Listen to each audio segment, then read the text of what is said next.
it becomes different, bro. Like, not being understood, the level of work that needs to get done in order to get to that high. You can't call out on your dream.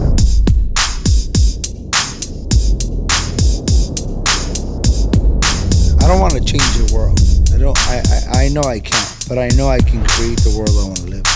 Going after the dream, I fucked around and fell in love with the grind. What is up, everybody? Welcome to the Glamorous Grind podcast with one of your hosts, Sal, Mink Media, and of course, we have the man on the mission, Coach Al, and we're going to give a quick shout out to our sponsors. That is right. What's up, my beautiful people? We have to shout out the people that rock with us, the people who support us. And I'm talking about support like they show up, right? They make decisions to be there for us. Let's start with Results Transformation Center in West Sacramento. Hit up my boy Matt, man. Get your life right. Get in the gym. Stop playing. What are you doing? Hoping for results is not part of the equation. Get in there. Take some action. XL Realty and Mortgage. Yo, hit up Ruben. Whether you're wondering if you're ready to buy a house, if you're looking to flip a house, rent a house, sell a house, anything to do with a house, a door, hit up Ruben. He's got the keys to get you in. You know what I mean? Locked in. Let's go next with G'd Up Super Greens. Man, it's an honor. It's an honor to serve our people with the product that's going to make lives better, right? We're looking to impact your life in the best way possible. So G'd Up Super Greens is where it's at. And of course, talking about nutrition, you got to hit up my people out there, Nourish Bar 831. Whether you're going up the coast or down the coast, 101, hit up my people, Nourish Bar. That gas station food ain't it, man. Stop snacking. Those chips ain't it. Those chips are not it. You know they're not it. Look at yourself. They're not it, man. They're not it, all right? Stop by Nourish Bar 831. Hit them up. And talking about nutrition, talking about great people, talking about feeling great. Today, we have again, you've seen him before. We got my boy, Coach R, in the building, Rogelio. How we doing? It's a pleasure. It's a pleasure being here, especially with the gentleman that we have right here in front of us, but also with the guest, amazing guest. Yeah, man. So it's time. It's time. I think you can see him. Right? I mean, by now he's just sitting here being patient. Man, we are in front. We are in front of somebody who does not care about anything else but purpose, impact, mission, message, action. I'm talking about he's about what he's about. And he's an incredible person. See, this individual I learned about through conversations. And I've learned something about when people talk about other people is if they talk smack or they talk shit about somebody, I usually don't tend to like fully believe it. I'm like, let me meet him. Let me kind of have my own opinion. But when people talk great about somebody, when people talk positive about other people, I'm like, I've got to meet him. And I was hearing Kris's name so much, I got to know him. I'm not gonna lie. I'm like, where is this guy at? Where do I find him on Instagram? Where is he at? Man, the myth, the legend, the man in the 831, making it happen. Let's give it up for Kris, baby. Let's give it up for Kris. Let's go. Come on, let's go, man. My brother Kris making time. Well, I don't know what to say. That's humbling. So I really appreciate that. And it's, obviously I don't hear what people say behind my back, and it's really an honor to hear that people are saying great stuff, and that's kind of like at the end of the day makes all this worthwhile, right? Like deeper meaning, like to take someone to take time out of their day to mention your name. I think for me, that's an incredible honor, and it just actually makes me want to work even harder to touch more people as much as possible, but in our own way, the MaxFit way, which is hopefully a unique way of operating a retail environment that has a little bit more of a character and a flair that is way different than your average money collect transactional type business, because that's not at all why I started this journey 20-something years ago. So thank you. That's right, man. Let's go. I feel like we're going to be hitting that button. I think I'm going to put you in charge of that yellow button every single Keep time, it running. man. Run it. Yo, so founder of MaxFit, right? Yes. MaxFit Market is the name? Yeah, it's evolved into MaxFit Market because really that was the name that was all encompassing of what we do. To kind of peel it back a little bit, I started. There was no we. It was myself, and the number one employee of the month was me, every month. And the worst employee. And the worst. Probably never was employee of the month at that point. Yeah, so I started off, and we just, I was a young, kind of meandering 20-something-year-old guy, and found weight training and became obsessed, like I kind of do with everything I get into. And we didn't really have, the internet was around, but we didn't have all the plethora of knowledge, and probably a lot of bad knowledge these days. But it was an old book. It was Encyclopedia of Bodybuilding, and I peeled back that and worked out twice a day. And training had given me all this focus and passion. I just wanted to be involved in it and make some sort of money. Wasn't really trying to take over the world, but just wanted to pay my bills and be involved in this hobby. Or hobbies for me are more like a fanatic obsession with this whole thing I was doing, and it kind of blossomed into me working at a store and then eventually opening up this store. So that's all this journey started. But the market aspect, it was just all these elements that we've added over the years. Like, we went from the supplements, and we started adding apparel, and then it went from apparel to like this meal prep business we kind of started on the side that became, a massive part of our business. And then we started selling smoothies and what have you. Just growing. Just keeps growing. So like, yeah, and honestly, the market aspect was, it's a little softer. It's a place where, your grandma could come in. It's a place where you can send your wife. It's a safe environment. I just wanted to soften it. I didn't want because a lot of the stores when I first started were, and I actually was for a short term a franchisee of Max Muscle, and you might remember those days. But yeah, it's an aggressive guy with a mohawk, and no girls would step foot in the store for maybe once every 6 months. And this was more. Yeah. You're setting it up to be more like anybody. Yeah, for everybody. We want to serve, right? It warms my heart, I guess is a way to say it, when I see an elderly person that comes in and we're providing some nutrition. And now we're actually seed oil free, our food, which is another thing we can get into. Let's go. Let's go. Let me hit that, man. Now let's get into this. But I want to be real clear, as because the MaxFit Market is not just me, and it started with me. But the beautiful thing is, I've partnered up with someone on the food, and Seamus, hi Seamus, you just shout had a out baby. to Seamus. Awesome. Let's go. Seamus. Manufactures the food for us, and we've partnered up a lot on that, and so it's been this like symbiotic relationship of different and really passionate individuals that have helped create this. So I just always want to back that up. None of this stuff would ever be possible without a lineup of people that have come, gone, still with us today. So yes, I had the vision in the beginning. Yes, I suffered a lot in the beginning, but what really cracked the egg and brought us to where we are was just being surrounded by some pretty incredible people that we keep adding to even to this day. So that's important for me to say. People who are ready to contribute.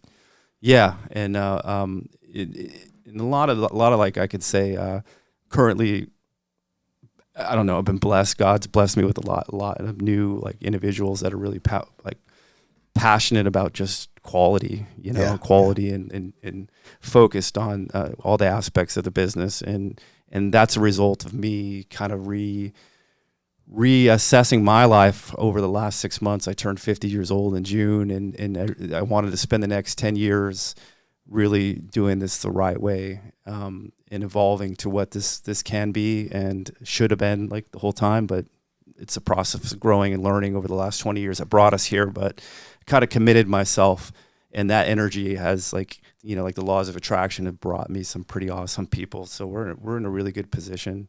Well, congratulations, man. Hit that button one more time. Let's hit that button. So let's get into this. Yeah. So Glamorous Grind is about providing a platform for people who have gone to the other side, to the side of serving others, to the side of understanding what loneliness feels like, understanding what individuality is, understanding what the pain is, understanding how we've accepted the grind. It's basically it. You just accepted that it comes with the grind. There is no, maybe I can get away with not having a grind or getting away from it, and even being in the position to where maybe you don't have to grind it out every day, but still that you fall in love with the idea, right? Sure. So this is why we set this up. So Okay. I want to go here with you. Right. The first real question for me is, who is Kris? Wow, that's a crazy question. It's really hard to answer. Who is Kris? Kris is a guy that every day has to get up in the morning, convince myself, that via like a lot of the positive steps I've created and routines that I've created in my life. I'm somebody that's just like everybody else. I'm somebody that suffers. I'm somebody who's insecure. I'm somebody who doubts themselves, but has proven to myself that by not quitting and continually to walk down that path that I've started many years ago, has taken me where I am. And Kris is somebody that's incredibly thankful for everything that that I've been given, but that somebody who has to constantly reinvent himself, look in the mirror, be honest with himself, and basically ask myself tough questions and fix problems with myself every day. I'm a flawed person like everyone else on the planet, and I acknowledge that, and I seek to be better, and I am actively getting better by fixing issues in my life and in the business. It's all like the symbiotic relationship with like trying to be the best. It's like I'm a fanatic person that just wants to be the best at everything that I do, whether it's cars, whether it's business, whether it's relationships. And part of like the growth of where I am today was just making a ton of mistakes. So it's really a tough question. I gotta be honest with myself. I'm a pretty complicated individual, like all of us are, and I think I like being honest with myself. So it's a really long-winded answer to your question. That's a beautiful answer. Yeah, That's a beautiful answer. That's maxed out. So we're talking about Kris and kind of how you view yourself, and tell us a little bit about just the young version growing up. What was the beginning? What was the beginning of Kris like? So I'm from a real small area of Santa Cruz County. It's Corlitas. We grew up way out in the sticks. Pretty naive kid. Lived by a river. Parents ended up getting a divorce. My dad was an alcoholic, and I don't mention this stuff for anyone to feel sorry for me, but I grew up early in life having a lot of trauma, a lot of fighting, and created like a escapism, and daydreaming was a big part of my life. And when my parents would fight, I would climb up on the roof and kind of look at the stars and dream about like being in a different place, which a lot of that has translated into like creating spaces and creating my own environments and stores, making them unique and different to my liking, that hopefully would attract more people and like please them, which at the end of the day creates more business. And it's been a really blessing. But what was your question again? It's good. That's the point. You're going. And by the way, I appreciate, we've had conversations off, without the mics on, and you're somebody who's willing to just go, right? So the question, the original question is, I hate Kris? Who's Kris? Shallow conversations. Give me the beginning of Kris. You're in the home. You just mentioned your parents divorce, and I'm just a terrible student, very hyper, dreaming about like all kinds of stuff. Did you think you were terrible, or you just kept hearing? You disagreed. Did you disagree? Did you disagree with whenever you were called misunderstood? Did you disagree with it, or did you agree with it? I didn't really put much thought into it. I just marched on. It was when you're in a tremendously chaotic time, I think you're just kind of more of a gut survival instinct, and I didn't really peel back the onion and really think deep about everything. It was just kind of like a lower functioning way of being. And it wasn't until my early 20s where I had some challenges, but also adventures I went on and discovered the weight training that built discipline. But I guess the best way was the reason the chaos created undisciplined. I came from an undisciplined background. I'll take the ownership for myself. I wasn't a disciplined person, so that was just kind of barely, surviving, low surviving. Didn't have like a ton of friends, and without sounding bad, I'm actually very appreciative of surviving that and coming out of that. So it gives me like a tremendous amount of empathy for other people that are in that situation. I think that translates with like conversations. So, you can ask any one of my customers when they come in, they're not going to just get a sales pitch. I'm always trying to like get to know people and what their struggles are. And then it helps me serve them on a longer time frame, and like it helps me deeply understand like why they're here. That way I can sell them products or provide them products in exchange for money, but also actually get them results. So that was really, a lot of my current philosophy in business is not always, in alignment with some of the real like heavy pushy people. It's more in like, how can we serve you? But it's long-term relationships. And I've probably known you for about 12 years. Yeah. I had a lot of times just chewing you can come get a energy drink. I don't care. I'm like, this guy only bought an energy drink. It doesn't matter. I want to get to know the customers and deeply like understand like why they're coming in, and just, I don't know, have a good life myself. I love it. Yeah. I love it. I love it really because it really has made the vibe. Yeah, this is my life too, right? Like this is what I'm doing with my life. So if my life only consisted of just making a couple of bucks here off of this guy, or trying to, that would just be incredibly shallow and like disrespectful for how far that I've personally come, and I feel like came out of a chaotic scene, and I owe it to my family, I owe it to myself, I owe it to my wife and my children to push forward and create something different, because there's very rare places in this world where you just don't get used for your resources and kicked out, so it's not what I'm about. Beautiful. So we share an interest in people, and where Sure. people, like deeper interest in people, we share that. Right. So I'm gonna go back to kind of where I feel I'm my interest next is, right. So you're young, you're growing up. There's chaos. That's how you're describing it. There's Right. just dysfunction. Yeah, alcoholism. Yeah. Let me ask you this question. So now, I've asked this question. It's a beautiful question, and you go as far as you want with it. So now, two people, pops and moms, they created Kris, right? Sure. And my belief is that we have traits from both of these people, right? Sure. We have positive traits and we have negative traits. Whatever our relationship is with these people is what happened, is what the relationship is. Right. But to be able to get to know self truly, you have to be able to see yourself in other people, right? It's Sure. Specifically the two that created. So my question would be, think about a positive trait and a negative trait. Okay, think about it for myself. So, think about a positive trait and a negative trait. So how is Kris like his dad? Positive trait, negative trait. Okay. And then how is Kris Sure. like mom? Positive Sure. trait, negative trait. Sure. So I'll start with my father. He was pretty like gutsy guy, right? So this is the positive or this is the negative? this is a positive, Okay, right? positive. So I'll give you a couple of examples of him being a visionary and passionate, and I think I did get some of those aspects from him. But like, he was going to San Jose State in the, I think, mid '60s, and an art student, so I got some of his creativity from him. But he decided he wanted to sail around the world.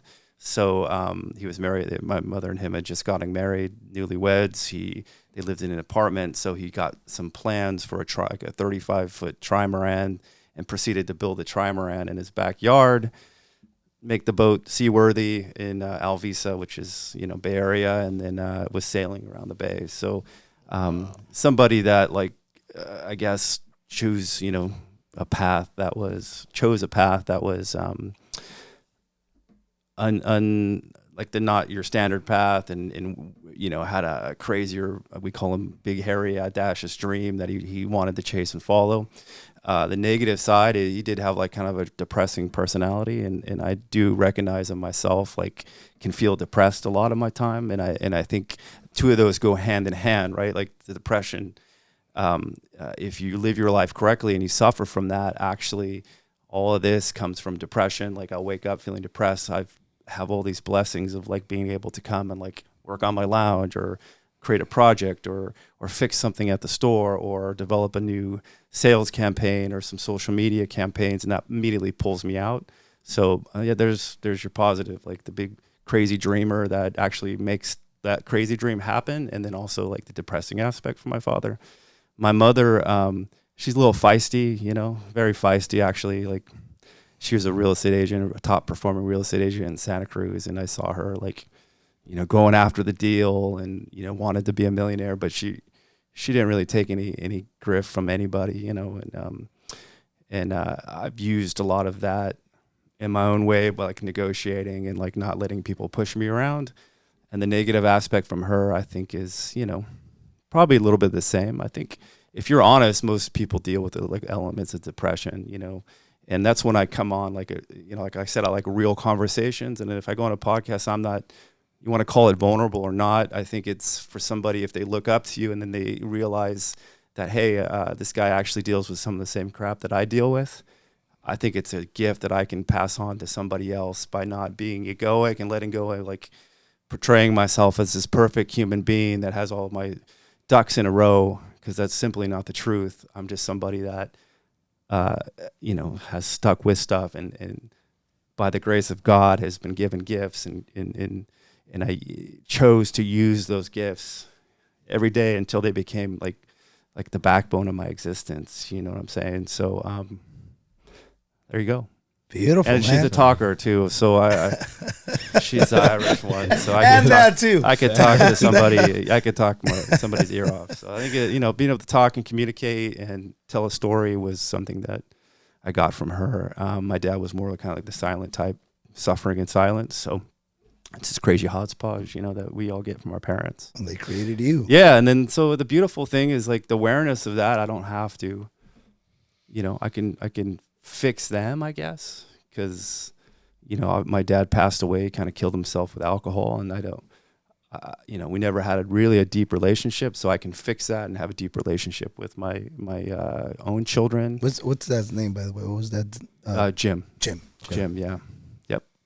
Yeah. So as you were going now into the fixing, being able to provide a different experience for your kids. Sure.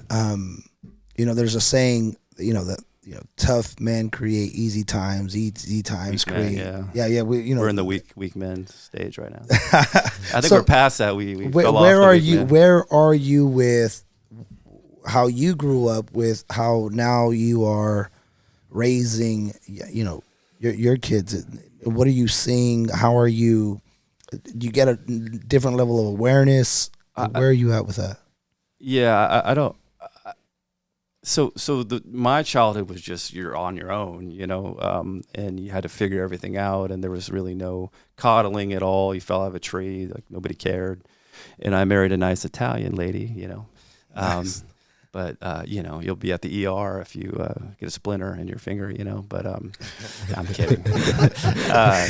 So that's a long tug of war, right? Different cultures, right? Yeah, you know.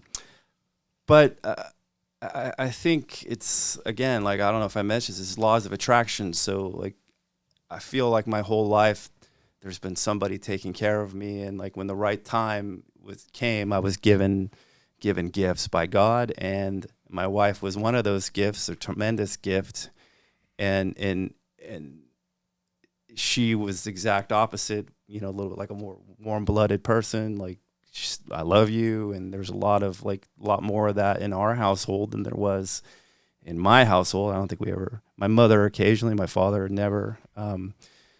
So there's a lot of that, but I'm also, I do feel like a little bit of need to, like, you know, toughen them up a little bit. So Yeah, I mean, it's modern society is a little different, but they're both my kids are into sports, which I never played. I never was taken to any games or signed up for any sports, and just wasn't that good. Probably was. Maybe my parents knew better to sign me up because I had 2 left feet. So I'm not holding them under the fire, but yeah, they didn't want you to suffer more. They didn't want you to suffer more. right. But no, we're heavily involved in sports. They do chores around the house. But I don't know. I don't think anyone really has the right situation. I think the best solution is actually having a healthy relationship with your wife, and then actually they'll see me and hear about me. Like, you know, they're at the age where my son is 16, he goes to Palma, and like I hear, you know, like, oh, your dad owns a MaxFit, and like, and he has been here since the beginning. Where, you know, being the kid that goes, Brendan, who goes to Palma, was climbing, you know, the shelves when he was a little boy, right when we leased the building, and being like a power of an example. Yeah. And me not being a weak man, and actually like going to work, and actually, you know, not taking anything, coming home with a bad attitude, not drinking, just charging on and creating whatever we've created just by being consistent.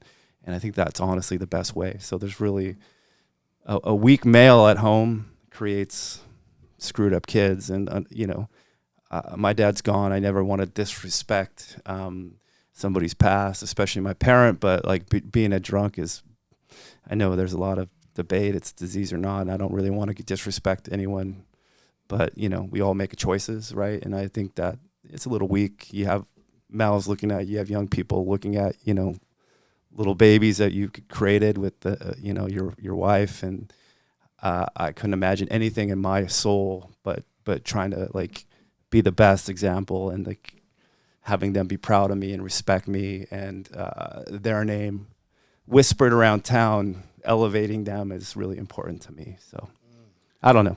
Have you? The world falls apart. I can't control it. All I can do is control my side of the street. Yeah. So have you had this mentality for as long as you can remember? Like when did it? Because it sounds like I didn't care if I lived or died. Okay. For a while, so let's go there.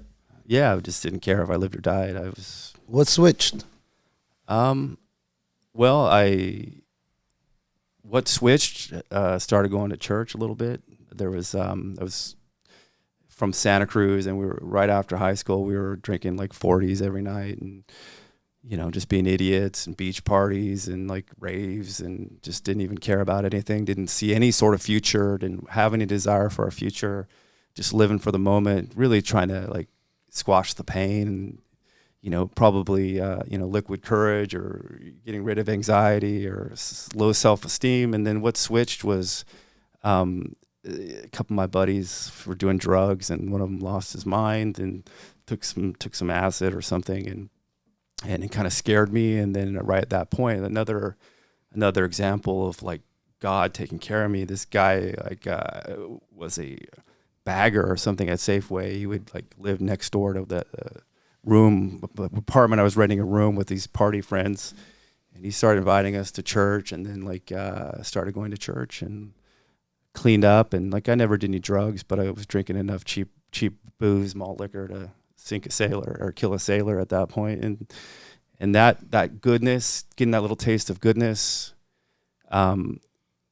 created like these big, hairy, audacious dream in me to travel Europe. So I, when I was about 19, I just needed to get away from all those knuckleheads I was hanging out with. So I kind of worked 3 jobs. I left that party house I was living at on this dirty mattress that was with no, you know, no bed frame or anything. It was just a mattress on the ground, and I lived in this trailer. I worked 3 jobs, and in 6 months I had a one-way ticket to London, and I ended up traveling all around Europe by myself for about a year. Just like saw everything. Went to Norway, went to Spain, everything in between. So it was like this adventure, scariest, worst at times, the best at times, but just skin of my teeth, just like hitchhiking, jumping, you know, riding trains, and, you know. So again, I guess there's my father and me again, just like this need for adventure and just a deeper understanding of the world. So, yeah. It's amazing. So I ended up in Switzerland. I have pictures of it around here, but ended up working in a ski chalet in Switzerland. I got this job, and was up on this crazy mountain, and I stayed there for about 4 months and saved money because I didn't have money to get home, and I banked my money so I can get a plane ticket to get home.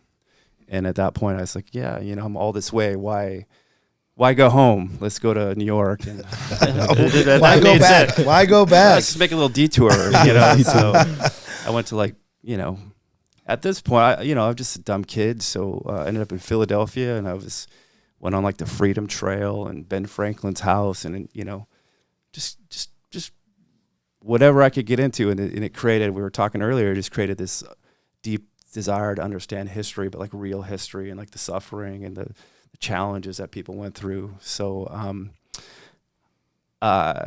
anyways, that's yeah. So it ended up being like a year away from home, and that was kind of like my college education. Like, didn't eat for like a week, and you know, you'd had to.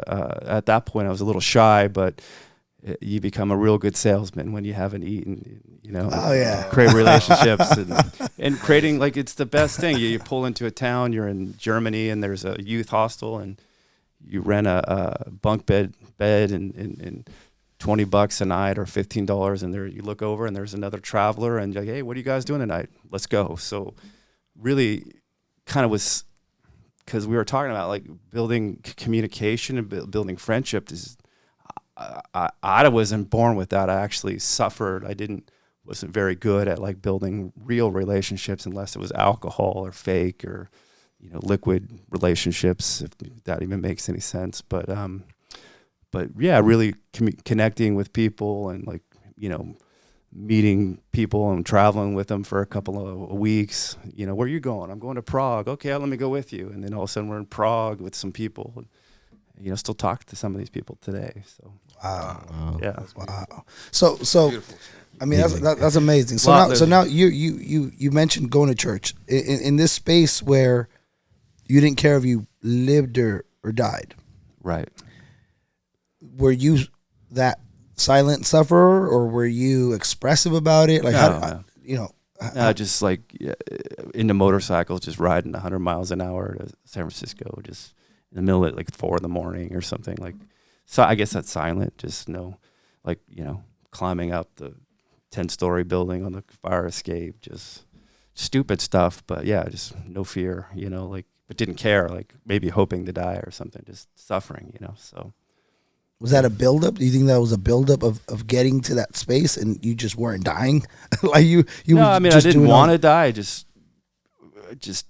didn't really care about living that much, I guess. Does that make sense? Yeah. Wasn't really anything to live for, except for, you know, simple stuff. But I was smart enough to know that, like, you know, there was an expiration date to partying and all that, and I just didn't have any really hope. But like, end of the day, that's hope. And anyone, I guess, if anyone gets anything from the story, is if you can turn your life around and find a much deeper, like, purpose for your life at the drop of a hat once you make that switch. But it'll take years to get to where you're at. But it's really that journey and learning yourself and the discipline and following through with stuff. It built confidence in me that I couldn't have. It's not artificial, right? And going back to my children, that's my biggest, like, question mark. How do I help them? Because I can't give them that confidence. But how are they going to find that on their own? And they're going to have to go out and, you know, make mistakes and suffer a little bit, but hopefully not to the extent, you know, that I did, you know. But it's all good, you know. Let's go and meet that bad man. My goodness, man. My goodness. Right on, Kris. Yeah. I mean, all the private victories, right? It's been said, private victories always prior to the public victories. I mean, so all the discipline, all the consistency you had to do, now we see the public I think it's victories. it's cool because I don't know, we were talking about books earlier. There's a million books. A lot of them generally try to get to the same topic, but I'm just a simple person. So I read a couple that were impacted. I just stopped and I made those my core existence, right? So the first one would have been Good to Great, Jim Collins. I don't know if you guys are aware of that book. You know, has a lot of good business sayings and just, you know, sayings and life lessons in there. You know, like the flywheel effect. You just push, keep pushing on a flywheel, massive flywheel. It spins faster. In like 5-10 years, it spins and starts working on its own. So after I read that book, I got the audio version of it and was doing a lot of cardio at the time, and I just listened to it over and over and over and over until it was cemented in part of my neurons in my brain. And then a lot of that stuff is second nature, but it just gave me these default positive things that helped me have a deeper understanding of like what business really is, and like and it actually led to the second book, Gino Wickman, Traction, which talks about the inner, help. It really helped me understand myself. Like there's in a company, there's your visionary person and there's your integrator. So it's the visionary integrator relationship. I'm like almost 100% visionary, crazy dreams, like crazy ideas, like let's start a meal prep company and just do it, right? And not realizing there's like a million things behind that. But that integrator is that person that comes up behind you, or people or multiple people that actually help you assemble all the parts and the laws, the equipment, the brick and mortar of getting a meal prep going. Those two individuals, those two character types or personality types are ideal. I mean, they're necessary for success, right? But a lot of times integrator type people, they don't have vision. Like not everyone dreams big and has cojones, or we want to call them, to actually go out and do it. So I developed a better understanding of myself. I gave myself some grace because of visionary people. I'm a little crazy. I'll do crazy stuff. Like I'm not afraid to, fly across the world and hitchhike, and not everyone can do that. I understand that, but there are people that I, knowing that and giving myself grace and giving like some acceptance of that, knowing that I have weaknesses and knowing that I'm not an integrator, helped me seek out the right people. And it's just been like those two books like have really been like the game changer for me. So kind of stop from that, and a lot of everything I hear is virtually like the same knowledge as that. And I do more of a verbal learner, so I do listen to a lot of podcasts, and every morning, like I do, unfortunately, kind of wake up with some stressful negative thought, and I put the headphones on and I start listening to some sort of like success, or some people that are equally yoked to similar problems and how they solve their problems, and I'm off the races and I feel good. But it's a crazy this journey of life is a lot of. It's not that fun. A lot of ways. He's like, I'm exhausted, man. No, that's real. Do we have a book coming? Do we have a book coming from Kris? ChatGPT, who knows, man? ChatGPT. So we just might. We just might. That's never been something that I strongly desired. But again, though, a lot of everything I do was to try to prove to other people and prove to myself, but also the attention from me in a positive way makes me, helps build my self-worth straight up. Yeah. That's just straight up. 100%. So, I mean, that's an extension of that. Yeah. But I think there's a lot more dragons that I would like to slay, because I just don't want to jump the gun on that. I want it to be like, I think there's about another 5-10 more years of really deeply learning, the process and the journey that I'm on, that I could really be offer some value. Yeah, value for sure. Wow, man, that's beautiful. There's a lot of shallowness out there, I guess I should say, and I don't want to be shallow. I want a lot of storefront, just the front. Yep. So where are we at with God, man? You mentioned God a couple times. So where are we at? I was not raised with any religion. My wife's Sicilian, she's Catholic. My children were baptized in the Catholic Church. I have not converted or anything like that, but we go every Sunday. I do have a deep connection with God, like always have. I was baptized, but in a Protestant church. Okay. And a lot of times, like with church, unfortunately, like it becomes egoic, like Catholics are doing it wrong, we're doing it right, or I don't have any thoughts of that at all. I did in early days of church, like as I was going to the Protestant church, they would say, "Oh, you saints are bad, or they're screwing up by doing this or whatever." So I was a little bit like apprehensive, just how I was taught, and I don't have any of that anymore. We go to church every Sunday. We're in town, try to pray. I actually try to give part of that.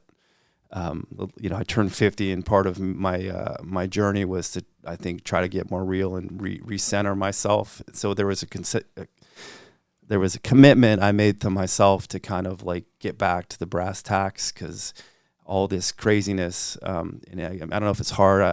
You're a musician, a creative type, and the hardest thing for us is I feel like all the systems and routines that I needed to thrive and to get to where I was at, I feel like they kind of like stole a little bit of my creativity. So there's a little bit of, that ad lib or freedom that I used to have, but didn't create any sort of success or happiness really.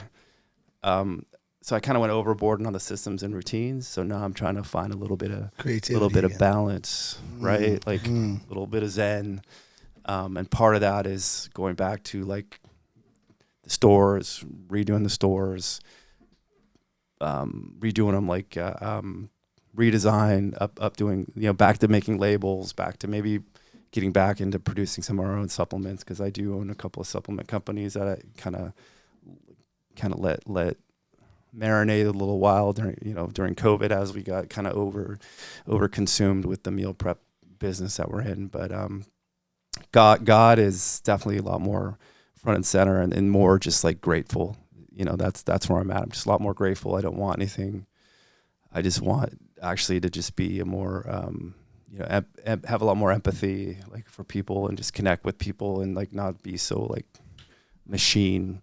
Because I do feel like I turned into a machine. I did turn into a machine. Like I had to go down that road just to build some really deep like neurons into like structure and discipline. And now I can kind of like add more of the creative side. So yeah. So you were building. It sounds like you went into a zone to build your own foundation, since there wasn't really. Sure. Yeah. We're in these muddy waters in a sense, and right. and you can hang out there. But it's not bringing any fulfillment. It's not bringing any happiness. It's not bringing any sense of growth, any sense of purpose. Mm-hmm. So by going, let's just go ham on this structure, discipline, sure. Gym, get it done. Anything that has an ending, right? Beginning, middle, end, finish, next project, building sure. On top. And then now that you are where you are. And I think all that stuff needs to stay. Yes. I think I honestly intentionally kind of like, didn't like that, or maybe thought that was the problem. The creativity was the problem that led. I associated the creativity with the former self, and yes. And I now realize that that's not the case. It was a lot of different aspects. So it's just like having, God gives you grace. You're not supposed to beat yourself up. You're supposed to forgive yourself, and like that's one of a trait I think I got from my father, and my older son has it as well. I'm extremely hard on myself if things are not perfect. If my car's not, like my old cars are not perfect, or the shop's not perfect, or someone gives me a 3-star review, blood pressure, sorry. yeah. I'm ready to bust them out. Yeah. Finding his home address.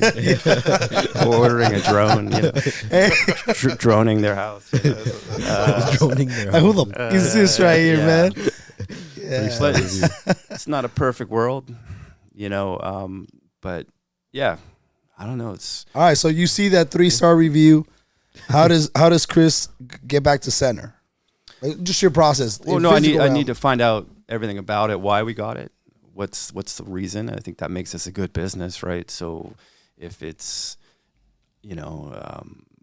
someone had the why, I need to know the why, and I need to get some clarity from the 3-star, review. So instead of like getting mad and like angry at my staff or making assumptions, now I try to reflect and say, hey, like, let's take a step back. So my personal process is I need to get 100% clarity why this happened. So if it's, I'm trying to think of what something like a gentleman gave us a 3-star review because we were not open at 6 o'clock when he wants to get a smoothie, 6 a.m.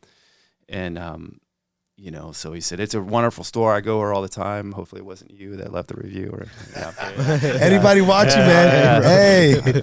Not cool. No. We love MaxFit, man. Come on. No, but it was, yeah, I get it. You know, people don't really, I think people that are not in business, they think maybe, hey, like, it was, maybe he loves our store, and he took the time to say, like, this is a suggestion, and maybe that he thought was a little fire under our ass to, like, you know, let me give these guys a 3-star review so I get what I want, and I, you know, it's a blessing that strategy he wants. Yeah, I mean, he had a plan, you know. And, he got us. He got me. He got me talking about it. Talking about it now, whoever this guy is or guy.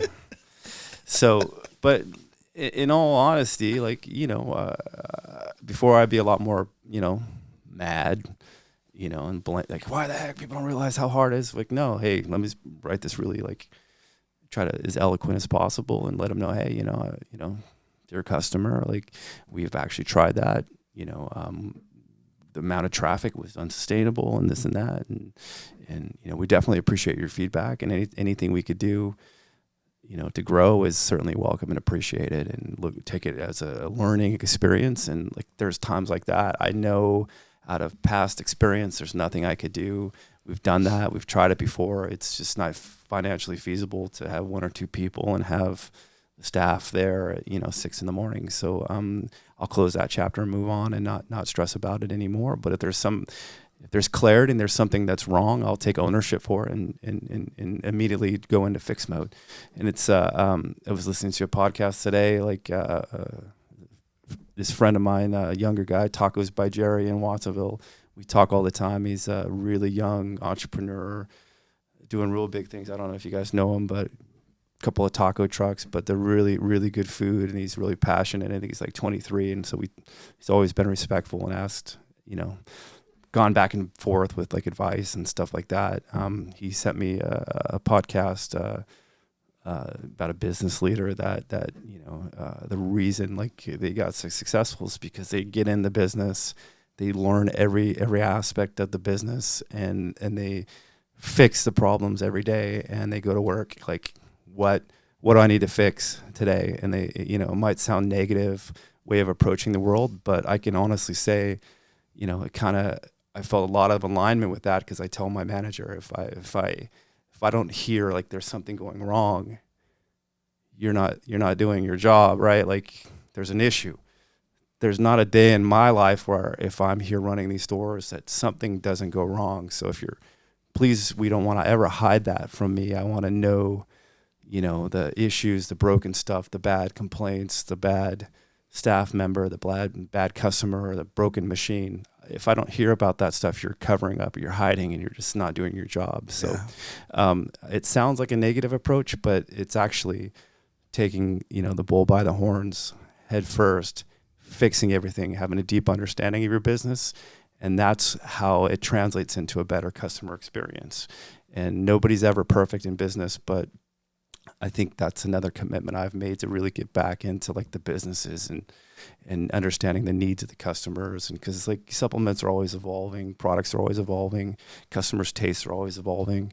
And by me, like, boots on the ground in the stores the last 6 months, like, I think we're up like 20% this year, even in a bad economy. So it's that pivotal. Like, you know, I know for me, it was a little bit of dream to, you know, have the shops run themselves, or there's all these, you know, key buzzwords, work on the business, not in the business. And somebody's probably scamming somebody with, you know, programs for that shit. You know, you got to work in the fucking business. Get in there, man. Sorry. Get in there. Sorry, Get in God. there. No, we good. Yeah. So going into the business, man, what have you learned, in all honesty, what have you learned about building a team?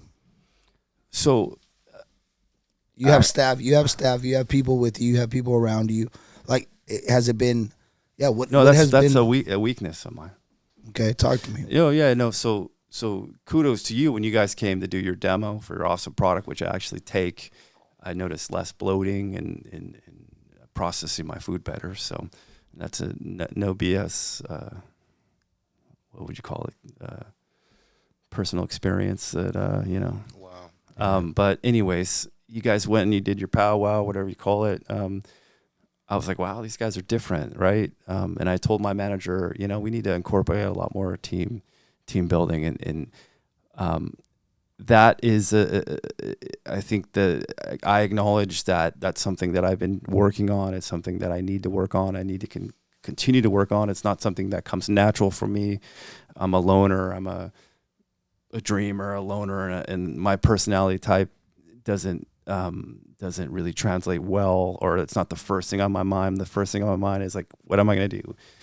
What issues we're going to tackle? But like, there's no rah, and you need that like pump up. You need like bonding. You need all the stuff that comes with leadership. So yeah, that's a commitment I've done, like to learn, and I'm in the process of actually trying to be a better leader at this level. It really wasn't a problem when it was me and one or two people I had, but as things got way out of control, like my biggest mistake was actually not really showing face.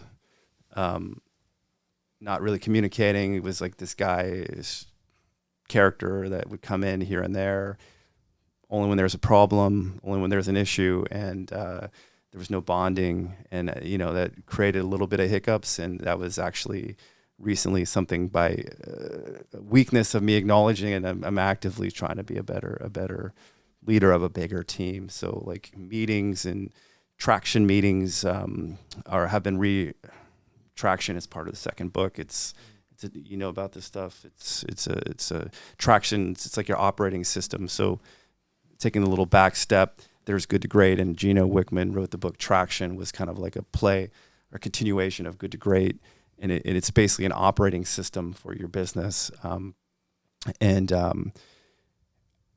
There's actual meetings that you're supposed to have with, they're all outlined, and a lot of it is like, you start off the meeting, hey, how was your weekend? And like get a little bit of personal time, a little bit of bonding time, and then you go through like your deliverables for the employee. And we were doing that on a higher level. I just wasn't doing it with the retail store staff. And it's so brilliant and it works amazing, and so much stuff gets done at a higher level, but the macro level, I was ignoring that. And so what I did is we started bring something that works so well, like a light bulb went in, and I wanted to like be more boots on the ground. So all this traction meetings that had helped us really scale the meal prep company to, you know, thousands and hundreds of thousands of meals we're selling every year. I just didn't think about to do it on the lower. The most important, I guess, lower is the way wrong word. The people that are actually your front facing, the people that are providing foundation. I mean, they're foundation. Right? Yeah, that's who people know. It's yeah. When people think MaxFit, or they think brand, or they think experience, they're thinking that. Sure. This is why you don't want to call it a lower level. It's at all. It's the foundation. Yeah. Sure. Wow, that's real. So you learned that you're not that good at it, but what have you learned? Where have you seen some progress at building? Just being present. Being present. Being present. Taking the time to have these meetings. Seeking out people that have strengths in that, putting them in key positions, and actually working together and trying to, because a lot of that is it's time. It's like your kids, like having success. You're just spending the time and giving people the time, the people that matter the most. That's tough. That's tough to do. Right, when you have a million things to do. Yeah, man, more time. Right. That's the goal. That's the solution. That's what you need to put in, is time. And it's. And I do have my own way of, of doing things. But if I have this high expectation, I'm trying to take time to explain the high expectation, the greater why behind that explanation. So if it's like, yeah, you can't use your cell phone, like, oh, come on, man, like my mom needs to call me. All right, no. Let me tell you why. Like, I'll just instead of just saying no, you get a couple write-ups, you're out of here. I don't want to see that cell phone again. I'll take a moment, say, hey, like, cell phones are dirty. We sell food. It's unsanitary. There's a why behind you can't have the cell phone. It's distracting. Like, it pulls you away from your core focus, why you're here. And if you're in your phone, it's dirty. It's not sanitary. We follow the best practices in terms of safety, cleanliness. If you're gonna, where do you take your phone? I'll ask, all over. Like, yeah, you take it in the bathroom. Oh yeah.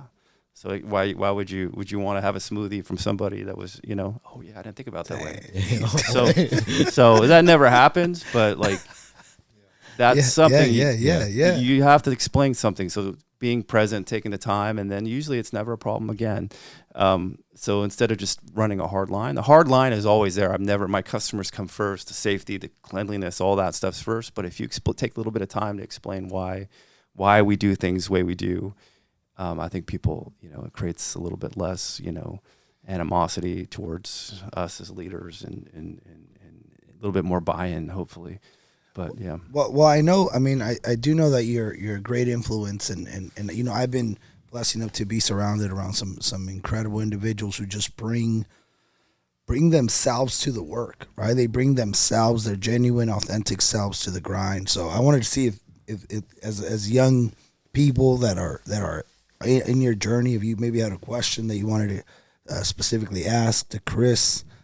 I have a few, and Okay. one of them was since you mentioned about you traveled across Europe. What was like some of like the cultural differences that you've experienced, and also like how did it change your perspective about the world?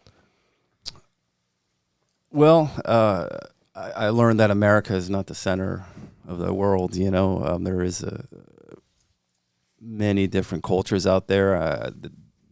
At that time, I don't know if Europe's the same. It's been 20 years, but like spent the most time in like Switzerland and then Spain.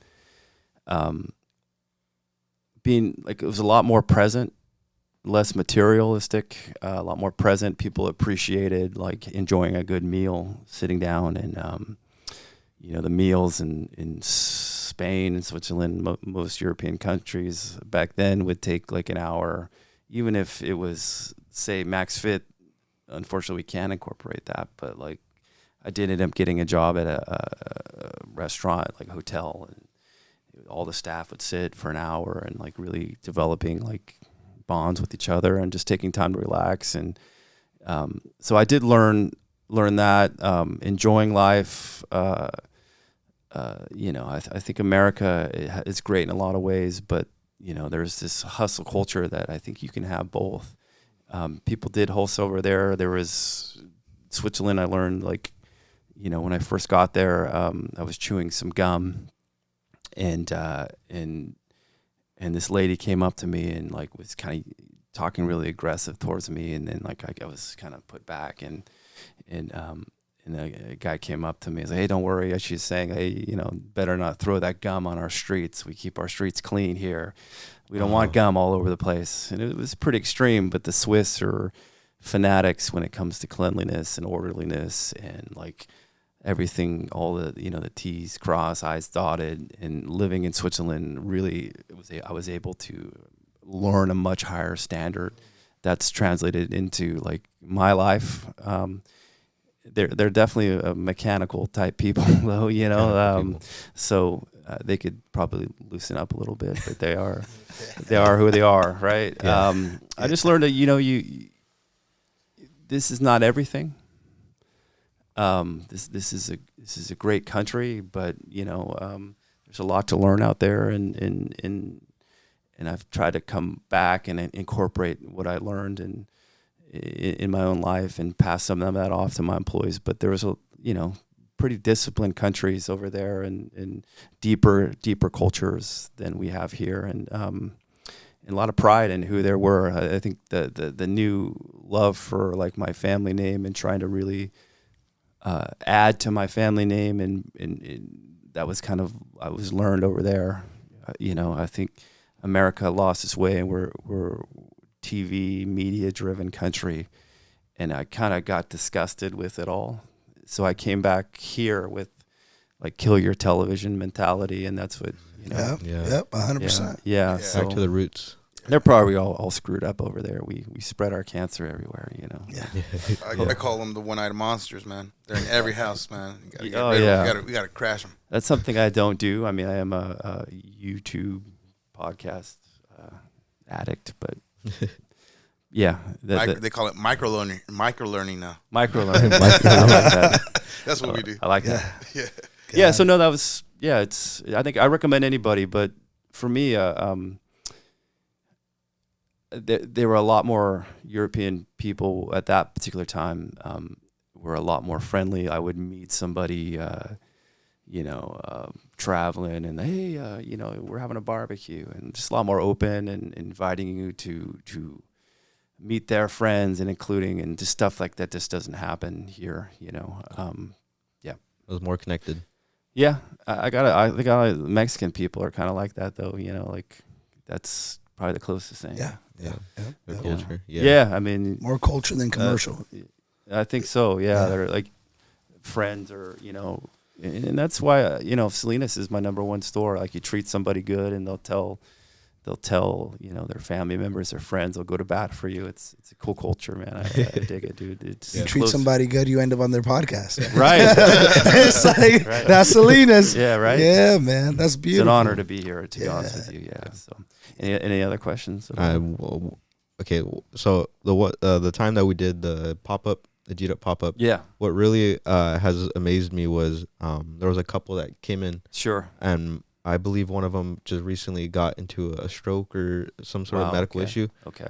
and they were talking about the meals, Okay. and they said that the reason why they come to here is because the meals are super clean, Yeah. and that Yeah. was like, I don't know, that blew my mind. And I saw that you guys recently switched from seed oil Yeah. No seed oil. Yeah. to olive oil. Yeah, and the brass tacks with that, we didn't use a ton of like canola oil, seed oil, but we would spray down the grill with canola, like your average you get from your supply store. It's canola corn blend, just to keep the proteins from sticking to the grill, and we would actually some of our sauces are all handmade, which is a feather in our chef's cap, Chef Jose. It's not me. He's a phenomenal chef, and a key to our success, or the flavors. Yeah, and that's from Jose. It's not me. So, but again, that's picking the right people and being blessed with the right people, and then growing together. So, we have an awesome team. I am hard on myself on that. I do strive. I'm going backwards a little bit, but I do strive to be better with, I guess, the younger people that work for me. Yeah. That's the hardest part for me, because I'm a hard ass. No, And you have to wear no. You have to wear It's not so much. It's the young people. Just But I would they have. operate differently. I too, would have man. hated me too. So Yeah, being yeah, young. yeah, So I have to 100%. remind. I would have hated me worse than everybody else. That's Yeah. a bum.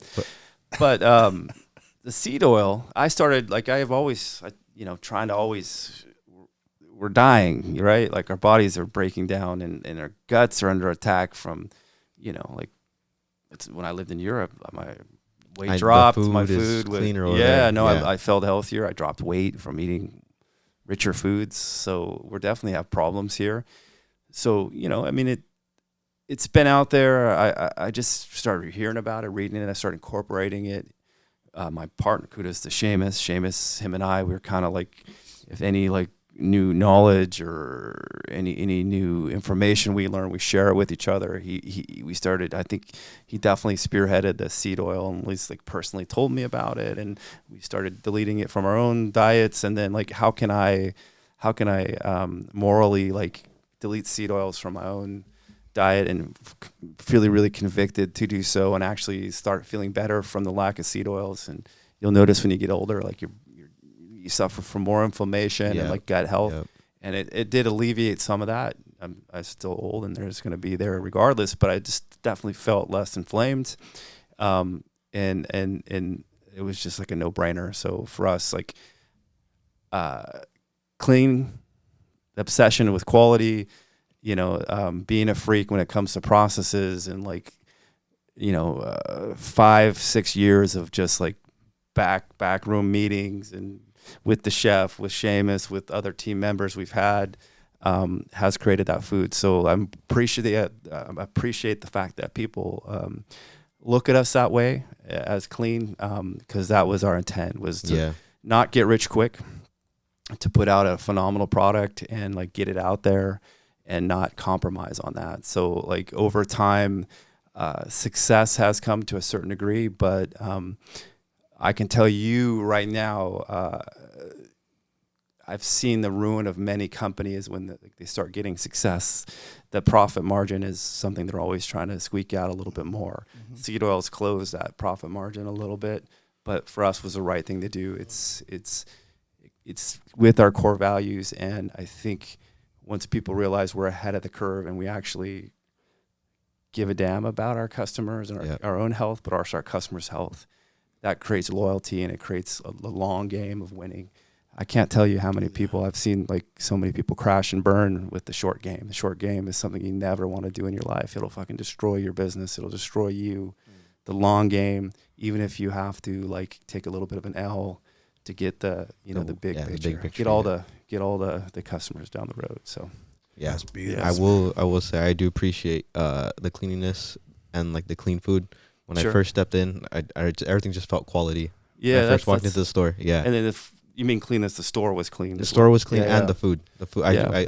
I've been a little bit. Everything on has like everything has to be on point. Like I can't have everything on point, but this 5% jacked up. So that's my obsession. Everything has to be, and part of it is like making mistakes. Like there's simple things like I've done. I've had the staff, like initially, like we grew and there was all these moving parts and it was the floor was a little dirty here and there. And I'm like, that's driving me nuts. So I created all these, at 5 o'clock, you clean this and the staff, we're getting a little carried away over here, man. He's having a business meeting. I'm about to start cleaning right now, bro. Passionate about cleaning. No, I am too. No, I mean, so the point I was getting at is that I had too many people doing too much. So there were jack of all trades. They just weren't doing enough. So then I had a light bulb. Let's hire like a cleaning staff, like something simple. And it was a game changer. I'm not burning out my staff. The staff's not mopping the floor at 5 o'clock when they should be servicing customers. So we created these systems where departments where like you do this well, you do this exceptionally well, you report to me on this and all these the departments. But we basically untied a lot of their tasks.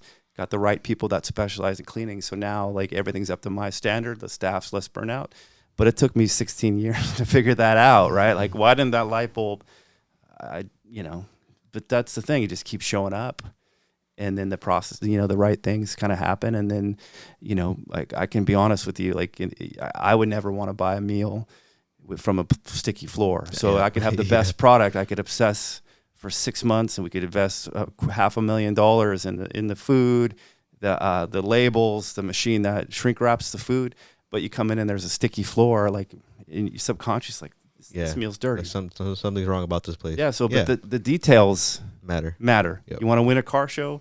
Get with the Q-tip on the rim. You want to be, Yeah. What's talking about the business? What's the worst business advice Kris has ever received? The worst. You're like, oh, that's complete. Like I don't even know. Like where you maybe you believed it and you went for it. You're like, nah, that ain't it. Yeah, I don't even know. I don't know. I'm stumped. Okay. Yeah. Okay. What's the best business advice you've ever received? Best business advice I've ever. Akin back to what I was just talking about. Never lose like track of your core purpose, your core vision of what you initially started to do. And as money comes, it's very easy to get distracted by the shiny things, and all that glitters is not gold, but never forget why you started it. And that was something that was told to me a long time ago. And it's something that rings in my head all the time. And it's something that I've never let go. So that, it's amazing how one person, and that's, taking the time, I don't know, I can't remember who the guy was, but he took the time to tell me this. It was not an online thing. It was a individual that was a local business person who popped in my store years ago. But take the time, and I'm trying to be that person for other people now. Because like, if you really think about it, that one guy didn't have to say that to me, but that one clip of advice has kind of transformed my whole thought of my core values and helped cement the core values. So say what you got to say, help people. And, another good advice that I was given was, firing people, hire slow, fire fast, right? And I had a hard time because I am a little bit compassionate towards people, and I try to understand what they're going through. But if someone's cancerous to your business, you're actually doing them a disservice.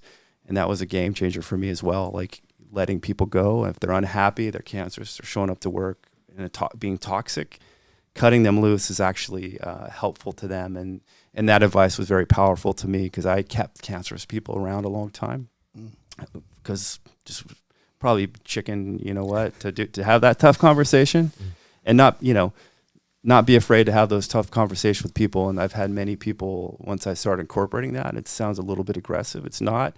I'll have youngsters come back, hey man, thank you for, after I, was let go or whatever, I actually went back to school.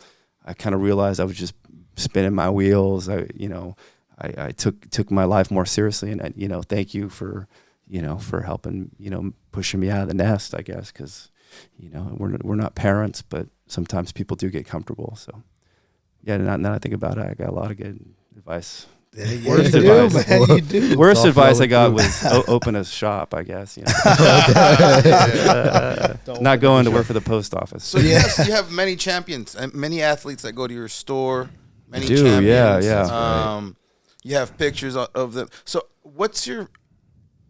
how's your favorite way to support them, these athletes? What's been your favorite way to support these athletes? Well, I know it's expensive. It's a hobby, it's a hobby or a passion. It just depends on the needs of the individual. Sometimes it's just giving them exposure, like including them into our social media.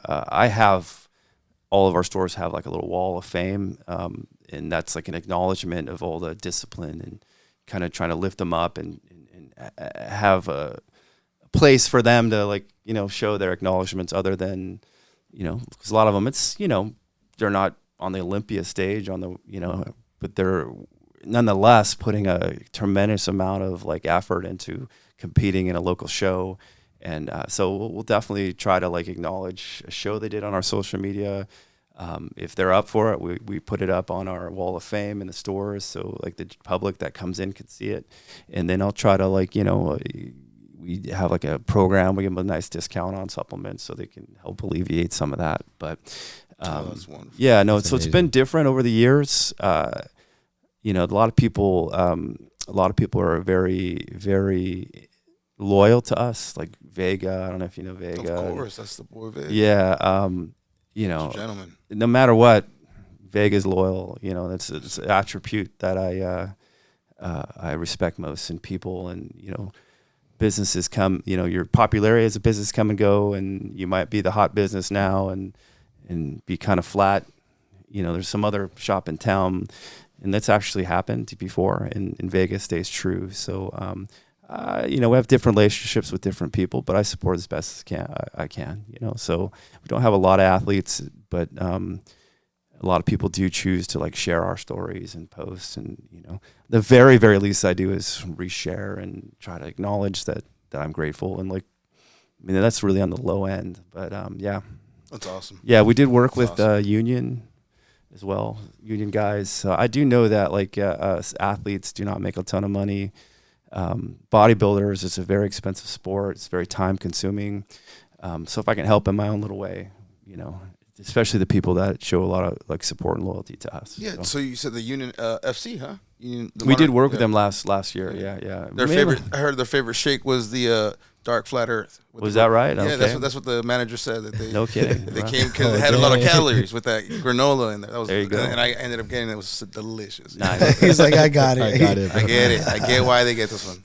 So I, in learning more about you, Kris, I appreciate, learning and listening to someone who seems to really find, is on this journey of finding purpose daily, and Yes, not yeah. just I found my thing and now you just cruise in purpose, but it's daily purpose, daily living, and you've been blessed with the responsibility more so, right, of having a business that is successful at the same time serving community. and you find this place, you know, where you can ground yourself, where you can challenge yourself, where you can grow. And in your own words, all of this adds more self-worth, more value in a sense. It gives you a sense of purpose in my life, right? Every time I've tried to get away, like never try to separate from myself, but like I said earlier, like, you know, probably bad advice, like, oh, work, you know, there's your bad advice. Yeah. You know, work on the business, not in the business. Well, I mean, I get the concept. You always have to work on the business. But like every time I'm not in the business, I create more stress for myself. Yes. Because I want to be in the midst, right? I feel like I'm A, missing out on something, B, you know, being separated from something I deeply care and I've given every cell of my body. And it does you good. Like it does me good. Yeah, I feel better than ever because I could say I recommitted myself. Well, I've showed up every day. I put in the 10 hours plus a day. It's more than that. It's at home. I never left, but I've recommitted to like, this is my life. Like, like sometimes you have, maybe I could spend a little more time in the garage at home and hang out with some friends, or this is me. This is what makes me happy. And some, you know, it's like, sometimes you have to test the waters. You pull away a little bit. You don't know what you had until you lost it a little bit. Right. Nothing was lost. No damage was done, but definitely, as this grows and like people are coming in, I'm serving people. I come to MaxFit because it's clean. That is it's hard to describe, like in this complicated life we're living, or when I come in and there's 20 high schoolers eating a clean meal instead of being at, you know, Jack in the Box down the street. Yeah. And they're coming in every day. Or when I pull up to pick my son up at Palma, hey, that's the best store ever. You know, it's accumulation to get here of 20 years of work. But that's just a deeper purpose that, hey, a young guy, young girls that are coming in, they're learning a healthy path. They're getting connected to something that saved my life, literally saved my life. I don't even know where I would be. Like, it could have been, some of my friends are dead. I think we all have stories like that, or drunks or whatever, or repeated my dad's unfortunate cycle. This has saved my life. So, yeah. So you stay true to it. So it's you have it's to, being man. able. It's like a loyal friend, an awesome wife. Yeah. There's no question. If you're gifted with an amazing wife, there's no question you stay loyal, right? And MaxFit is about loyalty. I'm about loyalty, and that's like, you know, like these core values drive me every day. So like the depression, the self-doubt, all that stuff kind of washes away after 20 minutes of being alive and like coming here. Like stepping foot in this store is where I'm happiest. I could be at a party, I could be at Pebble Beach. I'm happier in Salinas MaxFit most. It gives you a sense of peace and sense of belonging, a sense of, that sense of purpose. Yes. And it's really the journey. It's key to life, man. Being the journey of fulfillment. I mean, ultimately being fulfilled daily, right? Yes. It's and furthermore, sometimes you get kicked in the you know what's, and you got to climb out of a hole. And some of the best times I've ever had, and we could be here all day. Whether it's, you know, government, like we came in the meal prep business, and like the health department's like, you can't do that. Like, well, why? You know, like you pull all that stuff, and I had to get my attorney, and like we got in this tug of war for 6 months, and then they just disappeared. But there was a time where like they couldn't explain to me, but they were telling me like you can't do that, right? And then they were just, for whatever reason, I don't know what it was, but, you know, I'm a firm believer brick walls are put into your life to show how badly you want it. So you either scale the wall, you take some grenade, you get a freaking, you know, sledgehammer, you break the freaking wall down, but they're there to show you how bad you want it. And those are the times I've found I'm most happy. So when, you know, I had some really good years where we were really cranking and all systems were going. Those were actually some of the time I was, you know, not unhappy, but I was happier when I had a challenge in front of me, or I felt like I was losing a little ground. That's when the fight comes in me, and then I want to like really engage. So like scrapping, game time, in the war. Time. So like, you know, unfortunately it sounds like, you know, that's where the weak men, like they avoid war, they avoid conflict. Weak people, I guess. Real people, real men, when the time comes, they charge into battle, doing what's needed to win, right? And if your armor is and your weapons are always done with integrity, and morality, and having a greater core values, there's no reason why you're not going to win if you just fight to the death. I'm gonna hit this. Hold on, man. Hold on. I'm about to watch this podcast over and over and over. No, being a man of a purpose, being a man of faith, being a man of facing on the, taking on the challenge. Truly admire you for taking the time. I know it's way past my bedtime. I know it's way past your bedtime. Really taking the time, second. Really taking the time to share with us. And I'm just gonna say it now is I know this is the first time you'll be on the podcast. We definitely want to invite you. And let us know, check in on your journey and sure. and how you're doing. As an individual who was inspired by you and you let us into your platform. Truly, thank you. I'd like I like it to say something, acknowledge that. I recognize real too. So it's cliche, game recognize. I don't even want to say that.